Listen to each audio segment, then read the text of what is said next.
member for Bass, and then I'll allow a couple of minutes for reply. Thank you, and I promise I will be quick.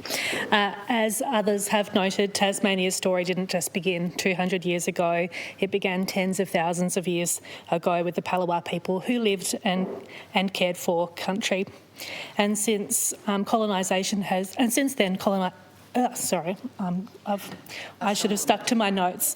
And our story since colonisation has been shaped by migration. Waves of people have come here from all over the world to build a life, for safety, to work, to raise their families and to contribute. Over 15% of Tasmanians are now born overseas, and I think that's not something to fear, it's something to celebrate. And that's why what we saw on the 31st of August was so shameful. Those rallies were about fear and division. These rallies were not about love for our country.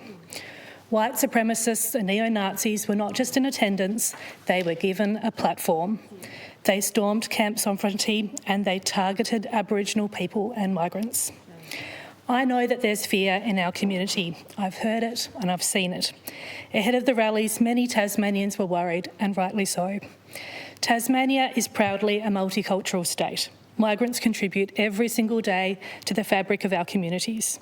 They teach our kids, they run small businesses, they heal the sick, they care for our elderly. They bring skill, culture and community spirit in abundance. Whether in our industries, our economy, our neighbourhoods, we are always better off when we welcome diversity. And Honourable Speaker, I know that many Tasmanians watch these rallies with alarm.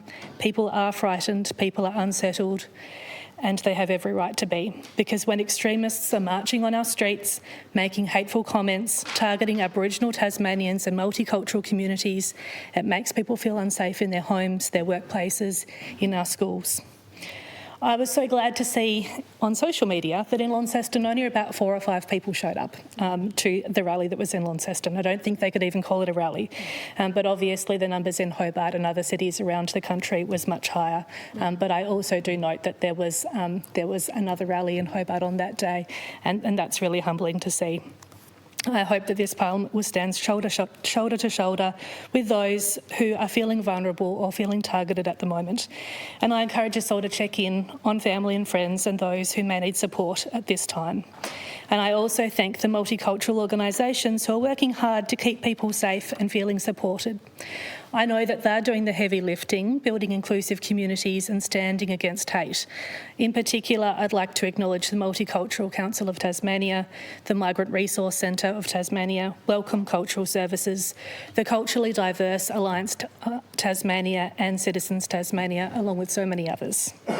They are the ones who day in, day out welcome new arrivals, support families, help people find their feet and create spaces where everyone feels valued. While others have been spreading division, they are building bridges.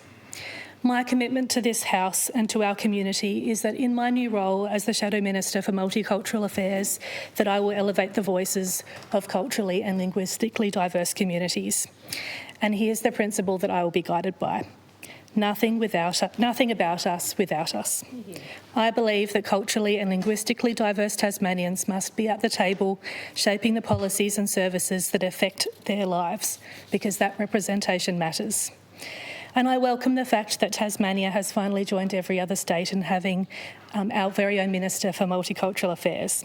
It's about time, it's long overdue, but it shows that multiculturalism is not an optional extra. It's central to who we are and to the future that we are building together. So I look forward to working with you, Minister Ogilvie. This is a recognition that multiculturalism belongs at the heart of our policies. So, Honourable Speaker, let's resist the noisy few who want to divide us. They shout loud, but they don't speak for Tasmania. We will stand with the many who choose inclusion, because to belong, people must feel safe, and to belong, people must feel valued. To belong, people must know that their government sees them, hears them, and stands with them. Thank you.